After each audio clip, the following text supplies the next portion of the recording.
Good evening, I'm Josh Rowe. How much longer could Durham School Services provide bus drivers for Hamilton County? The Woodmore bus crash killed 6 elementary students and dozens more were injured. Many parents and some school board members say it is time for a change. Brittany Martin was at the school board meeting tonight and joins us now with that story. Brittany.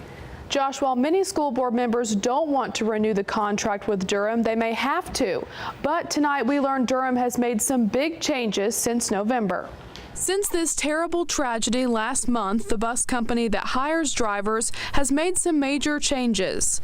Assistant Superintendent Lee McDade says Durham has hired bus monitors, performed extra background checks, and installed more cameras. They now have cameras focused on their drivers, as well as the other 3 cameras that were already on board all buses. But that's not good enough for some school board members. I got a problem with extending Durham. The board talked about hiring more independent contractors. The county only has a few right now.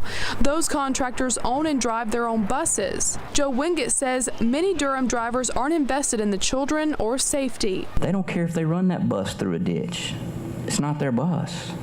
It's a part-time job. Taking on the task of finding enough independent contractors to drive nearly 200 buses could be difficult. Wingett says it's something he's willing to take on and spend whatever it takes. There's just some places where we don't need to be pinching pennies, and if we have to pay a little bit more to make sure that we're transporting our children with the highest quality, then so be it. Lee McDade says finding another option could take close to a year.